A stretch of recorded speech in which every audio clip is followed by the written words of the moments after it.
Welcome to another edition of Just Unsecure Cybersecurity series, where we explore key topics in information and cybersecurity focusing on Africa and the world. I'm Babz, and as usual, my co-host. Oh. So, we continue our series this March with a special focus on African women in cybersecurity, looking at their success stories and opportunities. But before we go ahead, don't forget to subscribe. So, in this series, we have a gem, an icon. Her name is Jacqueline Hanson-Kotei. She's a dedicated cybersecurity professional with expertise in cyber capacity building, governance, risk, and compliance, GRC. She's a public speaker. She's a member of the ISACA Board in Accra. She's a mentor. She's passionate about empowering women in cybersecurity and raising awareness on cyber threats. With a strong commitment to training and advocacy, Jackie continues to drive impactful initiative in the cybersecurity space. Now, don't let me say everything about her. Let's bring Jackie into the series. Thank you, Jackie, for joining us today. I hope I did justice to your introduction. You did. You overdid. And they don't need to know that I bribed you before, so I think that's between us. Totally agree. I don't want to be the one to say your entire personal journey. So I think for the audience, they would like to know more about you. So maybe you should kick it off in telling our audience who you are, what you are, and what makes Jackie. Okay, so as Babz aptly put it, my name is Jacqueline Hanson-Kotei, and he got the surname right. Well done, Babz. I can be found in Accra, Ghana. I met Babz through his many journeys in Accra a long time ago. And I'm in Accra, Ghana. I am currently the Senior Manager for Enterprise Information Security and Governance for MTN Ghana, a role in which I've been in for over 18 years, quite long. Wow. Yes. I'm still young. I'm still 25, so you can do the math. I started my journey. I had most of my education in Ghana, moved to the UK to do my master's in information management and finance. So I really wasn't in the technology field at all. I really fell into cybersecurity, but it's become an area that I have grown very fond of, despite the many challenges and despite all the sleepless nights and difficulties that we continue to face. It's an area I'm glad I fell into, and I know this is where I was sort of destined to be, and this is where I was supposed to be. I think I wasn't getting there enough, so universe gave me a push, and I fell into it. So yes, just to say, my background is not in technology at all.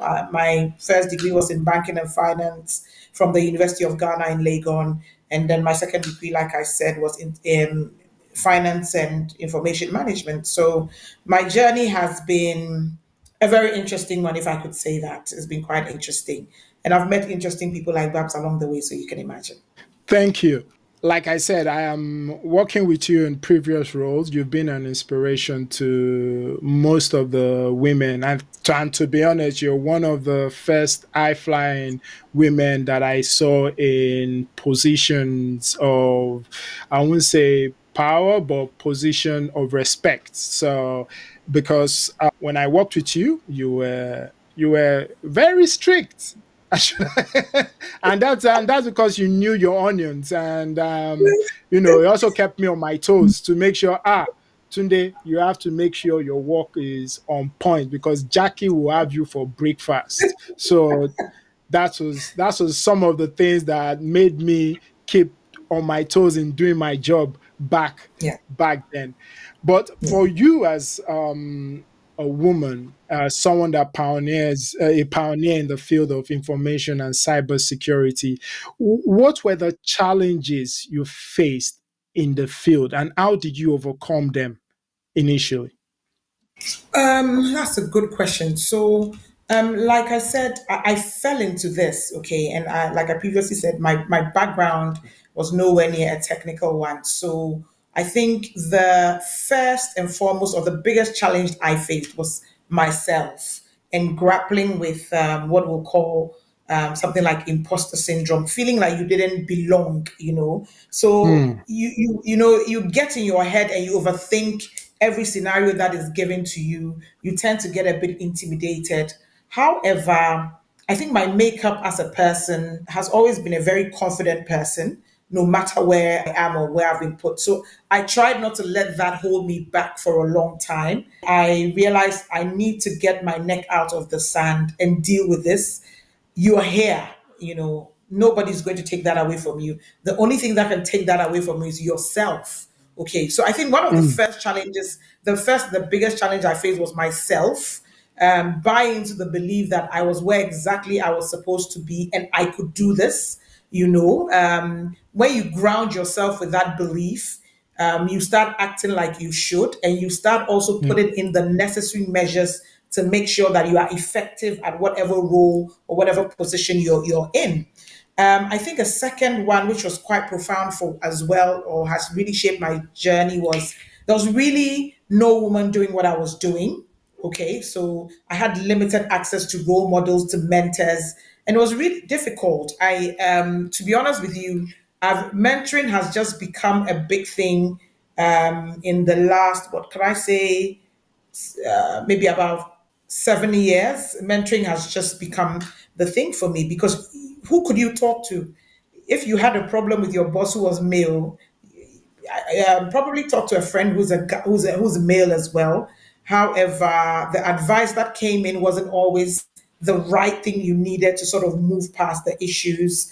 So that was a difficult one. Not having the right mentors or the role models or people to look up to. Not a lot of women in the technology space at that time. Who do you talk to? Who do you speak to? I started out at KPMG before I moved, KPMG Ghana, before I moved on to MTN. And in the technology role, there was really not a lot of us. I was part of the first team that started the IRM in external audit, which is really IT auditing. And there was no woman there. I was the only woman there as well. So that definitely was a challenge that I faced. But now, I mean, there's so many mentorship programs. ITU does a WomenInCyber mentorship program. I've been a mentor there several times as well. I think for us in Africa as well, financial barriers to training and certifications has fast become a thing. If you're going to get these recognized cybersecurity certifications, CISSP, CEH, CISM, the ISACA ones, they're good to have, they're necessary to have. However, they work out to be expensive. Okay, maintaining all of them. If you have about 5 or 6 certifications, how are you going to maintain all of them? If you look at the way our currency is pegged against the dollar, and it just keeps losing ground as well, it ultimately becomes difficult. So that's definitely something as well to think about. And then I think essentially for women, most of us, or maybe majority of us, would end up being mothers or wives. Work-life balance is a huge thing. Imagine having a baby and working through an incident like a DDoS attack. Can you imagine? It's absolutely mad, and it's chaos, because you have to be on calls all times of the day. Absolutely. And you have kids who are looking for you to do stuff. You have a husband. There's other stuff you have to do. So I think for women in cybersecurity, work-life balance is definitely one. I've been blessed with a good team. I think we've worked together for a while, and we work well together. So we are able to play the roles and sort of cover for each other, which is really what teamwork is essentially about. Then I think basically just awareness. I remember when I started it wasn't MTN then, in the company, about 18, 19 years ago, and people didn't understand what I was doing. One of my first tasks was to build a BCP for the entire company. This was about 2006, 2005, 2006. We're fresh coming off Enron and all those disasters. So disaster recovery, business continuity was a huge thing. And I think MTN Ghana was one of the first in really the group to really have a good BCP plan. I think it was taken on and replicated across the group. But that was one of my first tasks, and it was so difficult. Nobody understood what I was doing. Everybody thought it was unnecessary. These things are never going to happen. Why are you worrying us? I got so many nicknames, Madam BCP. So I overcame with a lot of tenacity. I'm a very determined person. Baba today said I'm strict. I think I like to think of myself as one of the coolest bosses. Not cool as in I'm a cool person, but I live and let live. Let's get the job done. Make the main issue the main issue. Let's leave the other things, So when it comes to the work, let's get it done. I like to lead with empathy as well. So I try to do that because this is life and life happens at times. So it's good to understand. You just have to make sure that you have people who understand that I've got your back, you also have to have mine. Because when the hard time comes, I need you to show up as well. When we don't have an incident and you need to sort of study, you need to do things. As long as the job is done, we are very flexible with each other. So I think for me, if out of what I would say about overcoming, I had to be very brave. I had to get tough very easy. For somebody who is I'm quite a nice person. I'm definitely not a pushover. But like I said, I like to live and let live. But people quickly find that out and try to find ram rings around that that wouldn't be. I won't allow that. So I had to be very brave. I had to get tough. I had to learn to have the difficult conversations. I really had to lead myself and encourage myself a lot of times. I think the most important thing that I did to overcome was I listened and I learned. Okay, all of a sudden you're thrust into going to the board to speak about cybersecurity every quarter. You have never been there before. You don't have a blueprint for how that works. You need to go there, keep quiet, see how things work, learn where the power shifts are, build allies in the board, people who will speak for you. So before you go, you do your homework. You've got hard topics. Your vulnerabilities are all up in the air. Engage people before you go there. So when the bashing comes, there are people who stand up and say, "Oh, actually, she engaged me before, and this is the issue." People who understand you. So I think I listened, I learned. I allowed myself to make mistakes and fail, which is a bit of a difficult one, but it's an incredible learning curve. You make mistakes, allow yourself to make mistakes, allow yourself to fail, but you need to learn from the mistakes that you've made.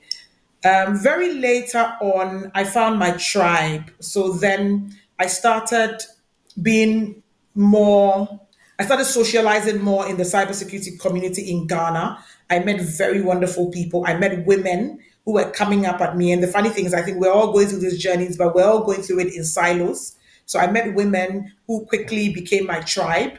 And if I needed something, I knew I could quickly call on this woman. I met Audrey, I met Najama, IT Audit, I met Elsie in Cowbank, so many other women. So I've eventually found my tribe, and it's good to bounce things off them. It's good to talk to them. It's good to share opportunities as well. Maybe something will come for you. They'll say, "So Babz, if you'd come to ask me about this, if I couldn't do it, I would have said quickly, I've got a lady who is equally capable. You could consider her as well."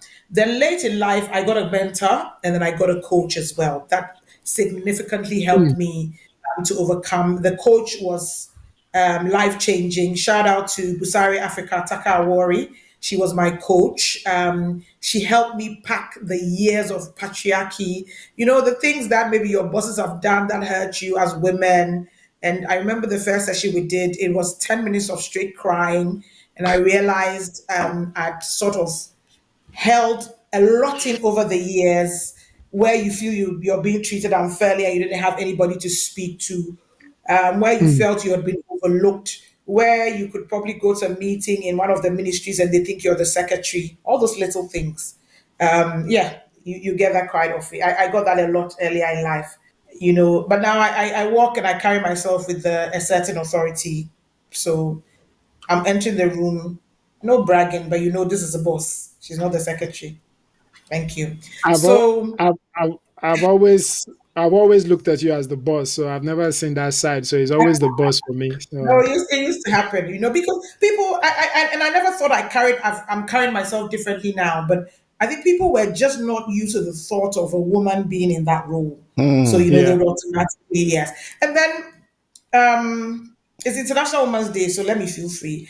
yeah, Some of your colleagues, the men as well, you go to these technical meetings with the regulator, and mansplaining was a thing. You say something, and one of them say, what she's trying to say is, and this is not the time for you to come and say, no, I said what I said. I meant what I said. I mean, you are from one house, so don't show your house is divided. So, you have to deal with little things like that.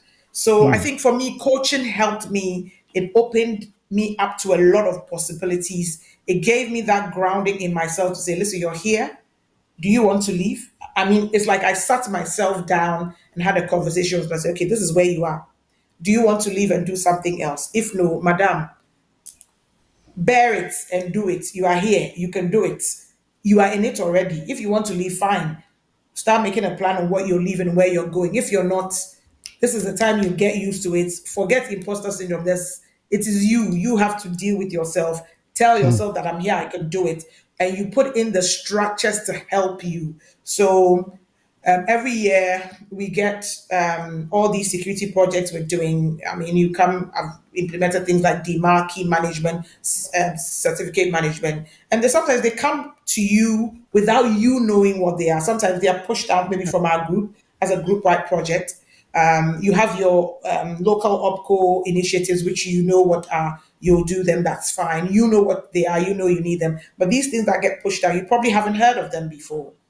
And it's up to you to immerse yourself to learn enough to know what you're going to do, what you're going to implement, the benefits it's bringing to the company, and to even envisage some of the bottlenecks you face in that project. Okay. So I think I had a talk with myself. Coaching was absolutely wonderful. And that helped, that set me on my way. By the time I got a mentor, wonderful mentor, shout out to Stella Madadevo as well, my old CEO, he was my mentor. I think I had a very good idea of who I was, where I wanted to go, and what I wanted to do myself in this life. So then my mentoring was really not a technical one, but it's more for like a leadership one, and how, we're going to level up in terms of boardroom roles, in terms of national roles, even, because cybersecurity dialogue happens across nations, and I wouldn't be scared if it's okay. Join Ghana delegation, go to this country and talk about cybersecurity. Maybe 3-4 years ago, I would have been, oh my God, I'm scared. Now I'm like, okay, let's go, let's move. beautiful. I think you nailed almost all the questions we were going to ask going forward, because you talked on mentorship, you talked on coaching, Yeah. you talked on opportunities, and there's one that really stuck out to me, because you mentioned like having all the certifications and the currency, the difference in currency. Yeah. But for a young woman or a young girl trying to get into cybersecurity or information security, and people are telling her, you need to have the certifications. She's not Yeah. gotten a job yet. She doesn't have anybody that will sponsor those certifications. Looking at it now, what advice would you give to young women trying to go through the path of cybersecurity or information security without necessarily, coughing out this amount of money for certifications? Right. So start with the free resources. For me, I always say, know where you want to go to. Where do you want to go? Okay. Cybersecurity is very broad. Um, there's so many facets to it. For some reason, I tend to get a lot of people coming to my inbox asking me, oh, we want to go into cybersecurity, we want to do this, we want to do that. Where do we? And for some reason, everybody wants to go to be a SOC analyst, which is surprising to me. All the ladies I have encountered, for, at a point in time, everybody wanted to be a SOC analyst. Very interesting to me. So I'll always say, listen, start with a mind map and know which area you want to go, but start with the free resources. like I've said, and you said, Babs, it can get expensive, it can get overwhelming. A lot of people want to know, where do you want to start? I'll say it starts with the free. ISC Squared was doing the free certificate in cybersecurity. And it will always be my starting point for you, especially for people who know nothing about it but are just intrigued. Sorry, I'll say, listen, this is your starting point. Go here, look for it. Start with that. See where your strong points are. See what you want to do. See where you want to go, but do that first. Once you have that, I think that should give you a very good idea for the areas that you want to go in. I think there are also a lot of organizations and institutions these days that offer training programs, certifications, and scholarships specifically designed to encourage women to join cybersecurity. I know that she secures, which is Africa-wide, the Cyber Girls Fellowship, started by Confidence Stavely. I was a mentor for the first 2 years. There's Africa Women in Cyber Security WISEs. We've got an West Africa chapter. The president, Najama, is Ghanaian. There are all these resources that offer mentorship and learning, further mentorship and learning resources. So I think, one, it's important to do your research. Don't be too afraid of the cost now. Better position to be able to afford it. Start with the free stuff. Look into all the institutions and the fellowships and all the scholarships that are available. ISC Squared has a Women's Cybersecurity Scholarship as well. Look into all those. Get on your way. I think it's important to put a plan and know where you're heading to as well. However, remember, a plan is just that, a plan. If you decide you also want to be a SOC analyst and you feel it's not for you after a while, by all means, look at other areas and grow. But I think it's important to start with the free resources. The ISC Squared free one, it's a great place to start. Then I always say to people who come and ask me for cybersecurity advice that if you bring your CV to me and you want to join my team and you don't have CISSP, I just look at you some way small. I think I think CISSP is quite important. I think it's rigorous enough to be able to impart the tip of the iceberg of the horrors you face in the cybersecurity journey. A 6-hour exam should tell you that what you're coming to do is not a child's play. Okay, I think you need that. You need that baptism of fire to come into it. So I think it's always something worth considering. People hear the exam and stuff, and people run away. The number of people I know who are running away from CISSP are a lot. So I think it's a good foundation to have as well. Thank you. I've been very quiet because I've been soaking in a lot of what you're talking about. Babs, I've mentioned before, you've touched areas that I would have asked those questions, but I think you saw into my mind and you answered all of them. No, please ask. Now I want to know more, especially when it comes to the future of cybersecurity. Maybe someone is just coming in right now and is looking like, I'm late to the game, quote and unquote. And I want to say, like, in your own view, what do you think the future of cybersecurity will look like, especially for young ladies, women who want to transition into that role? As long as they're in Africa, the future is really bright. I think the next 5 to 10 years will be really transformative for Africa as a whole. As we are experiencing rapid digitalization, the cyber threats are increasing. There's a growing demand for skilled professionals. Every recruitment I do, I get loads of CVs. You go through, you get only a few who have really got into the cracks of the matter and understand what they're talking about. And even when you go through the interview, sometimes it's really sad. And I've only had one woman so far who has interviewed, and I think with all this growing demand, I see a future for African women in cybersecurity. I think there'll be a surge in the next 5 to 10 years. Some of us, I'll say, are doing a great job of being ambassadors for cybersecurity. I spoke earlier about there being so many mentorship and mentorship opportunities now and scholarship opportunities for hand-holding, for guidance. I think there's going to be an explosion of brilliant women in cybersecurity who are coming up. And I think we're going to do some really, really, really great things. I've had the opportunity to go on a couple of podcasts. A few young women have started in cybersecurity, and I have watched their progress. And it's really been awesome. It's awesome. It's awesome watching where they're going. So I think we need to ask sort of probably the pioneers. Can I say that? We need to be intentional about bringing more women on board. We need to be intentional about having that support or supportive structures in place for them. I think going forward, African women will lead in CISO roles in banks, telecom, governance agencies. I think we'll definitely go ahead to shape policy making and digital law. Cybersecurity and law is becoming a big thing in Ghana as well now. I think we'll see more and more women there. I think there'll be a lot of women-led cybersecurity consultancies and startups, and that will be good. We'll see more women sitting on boards, looking at the risk component of cybersecurity as well.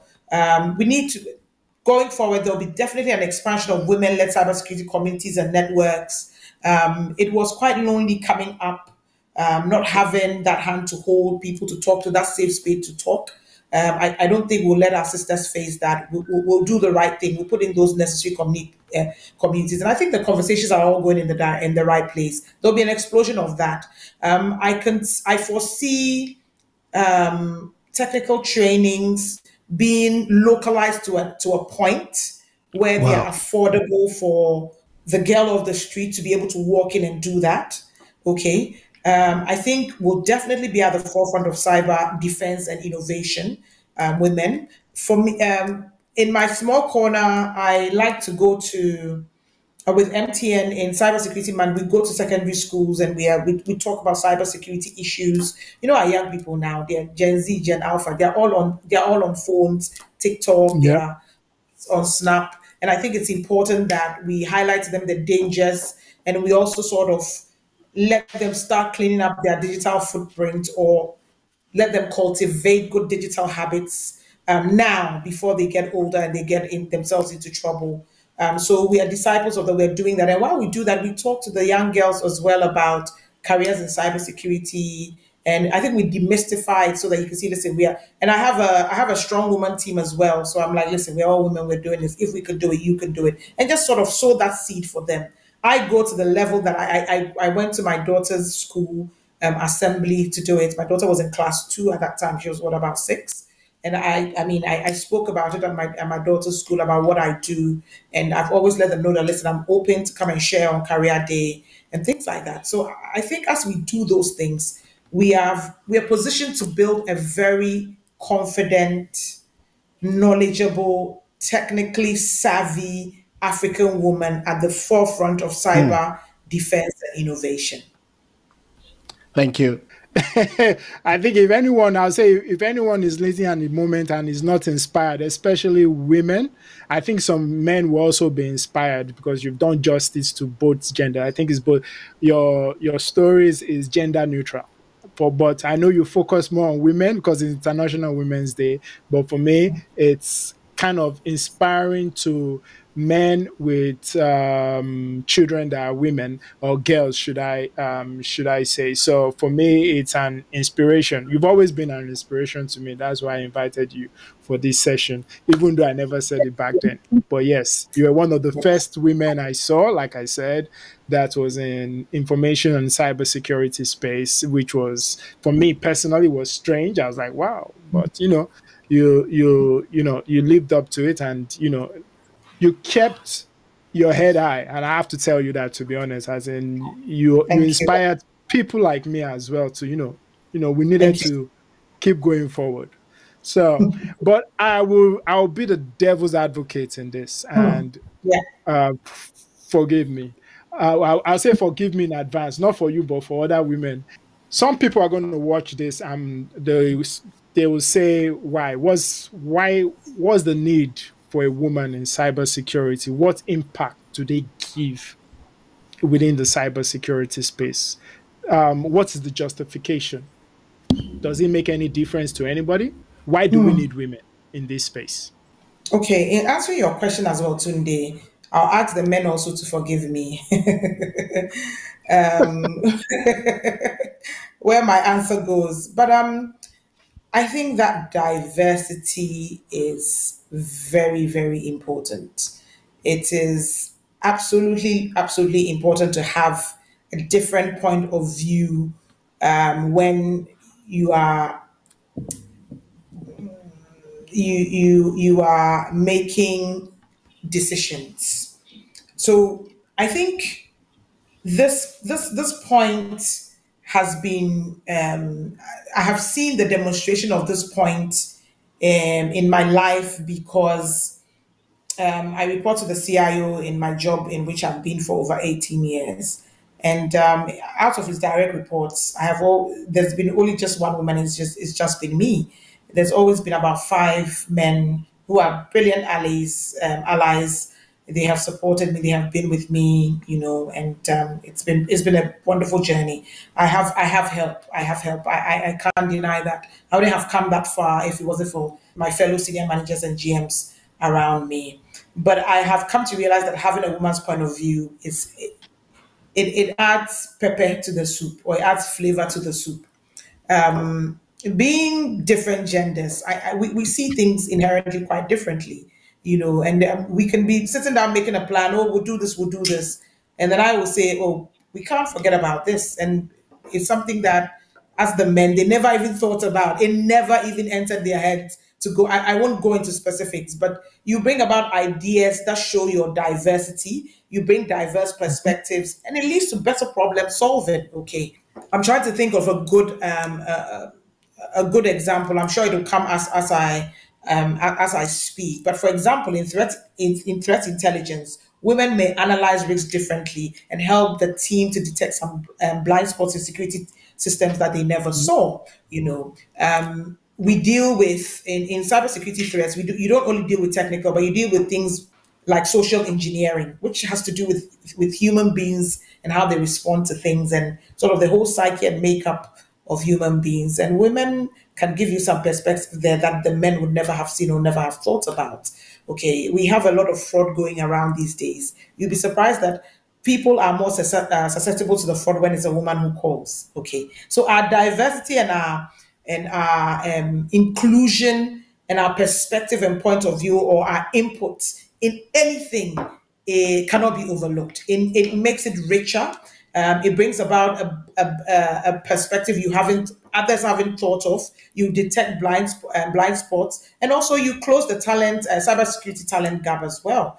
The global workforce is short by millions of professionals. Africa especially, we're in need of skilled experts. Why not encourage more women to join? It helps fill the gap, and it shows that organizations have enough talent to defend against all these growing cybersecurity threats as well. I think more inclusivity helps for more user-friendly solutions, security solutions as well.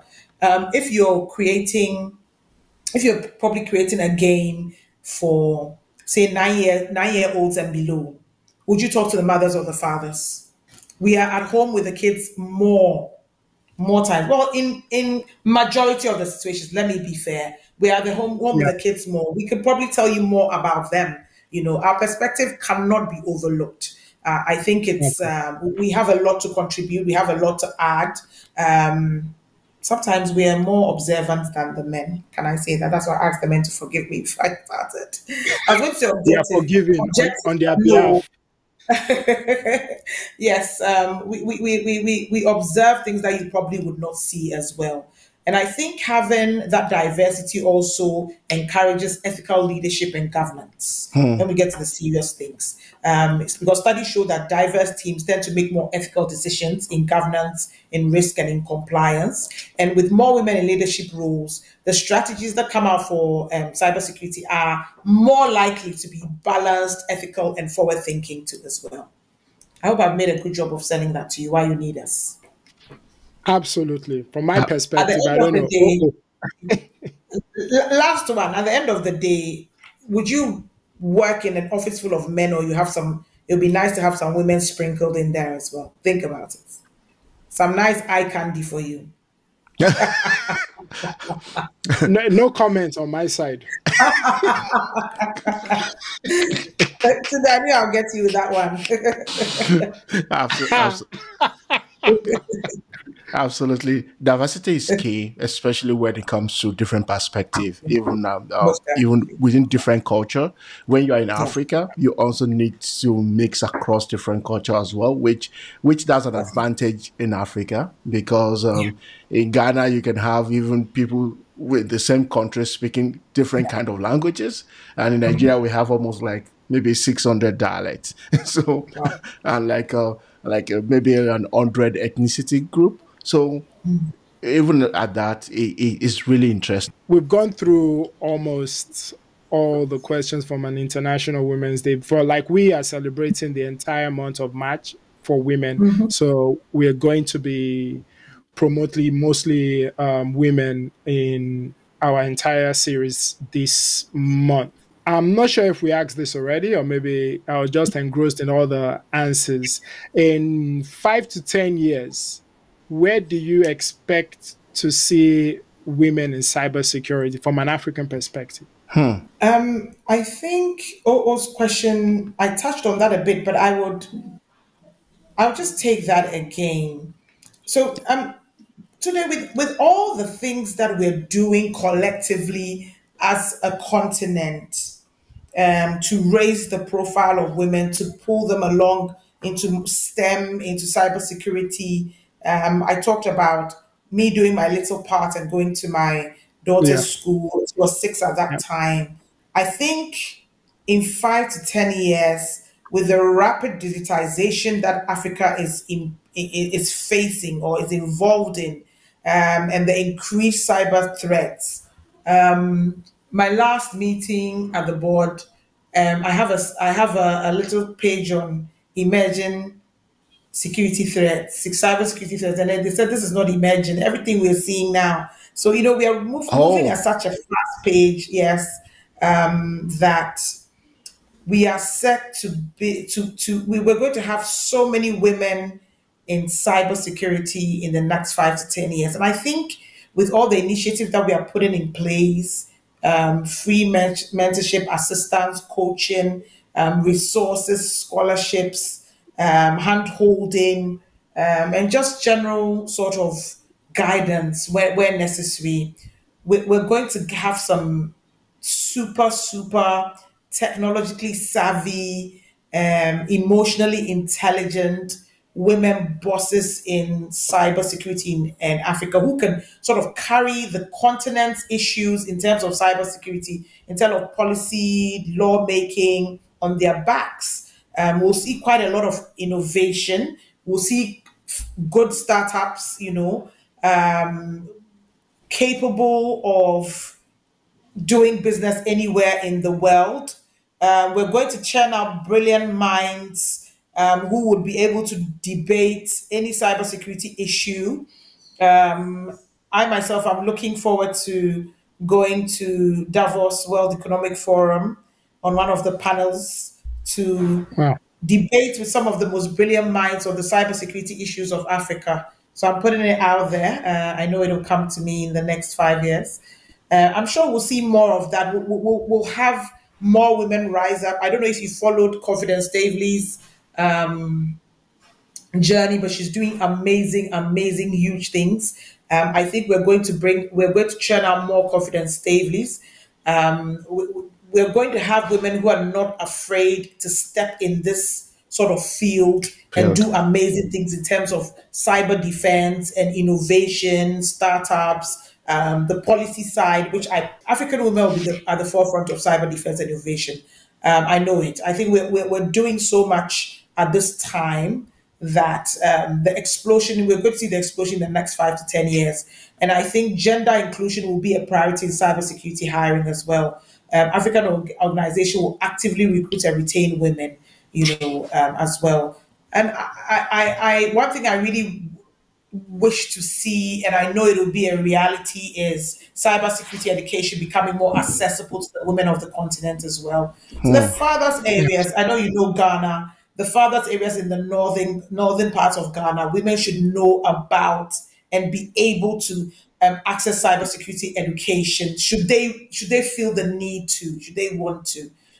So yeah, I think we'll be at the center of innovation, cybersecurity innovation, leadership, defense, Africa's digital economy, which is growing in leaps and bounds, and also have a voice in shaping the future of global cybersecurity as well. I think for me, I hope everything you just said comes true, but we will do our bit to make sure that it actually comes true. And that's why we're doing this in terms of promoting women on our platform to reach all the women out there, especially African women, to let them know everything you put your mind to, you're capable of achieving. And like I said, we all have sisters, mothers, African women, they're strong, and they all fulfill the dreams because everybody came together to ensure that they did it, regardless of if they're men or women. The point is we promote each other. Absolutely. So, I don't know if you have anything last question else. from me is everybody that is watching this will probably want to ask you more questions or interact with you. Where can they find you, Jacqueline? You can find me on LinkedIn, Jacqueline Hanson-Kotei. I think when you look for me, it just comes up, the one and the only. So you'll find me easily on LinkedIn. Feel free to drop a note in my, send me a message, say hi. I am quite a friendly person. I would always take time to chat with new people as well. Yeah, and if you mentioned that you had you watched this and you are contacting her, you're going to get better attention, I believe. Yes, I'll take you to lunch if you're not in Accra and you come to Accra. That's a promise. Fantastic. Thank you very much, Jackie. We really appreciate everything, and thank you for taking the time. We know it's a busy schedule for you, and we can't say nothing more, but thank you very much for attending this session. And we look forward to inviting you more. But before you go, can you just say something in 3 for all our viewers so they just know that, yeah, you're from Ghana? Okay. Yes. So Nyame Nhyira mo pa medase. That means God bless you all and thank you. Thank you for having me. I had fun. Thank you. Thank you so much. Thank you for the honor. Yeah. Okay. Whoa. That's an incredible. That was a great session. Absolutely. It makes me think we should focus more on women on our session. I get more interesting, like more focus on the topics, the engagement. You know, I think for me, I would Jackie killed the topic. Jackie went through the entire journey, things she's doing, things she plans to do, and things she hopes to do. And I think that is something inspiring, not just to girls and women. And I think some men will find it inspiring as well. For me, I would advise everybody to ensure they subscribe and ensure that they go through the entire video. And if you have any questions, make a comment. We are more than willing to also answer your questions. Again, from us at Just Unsecure, myself and OO. Thank you all for joining and see you all in the next session. Again, match strictly for women. Absolutely. See you soon. Be on the lookout. Thank you, Jackie. Thank you for everyone who has joined us.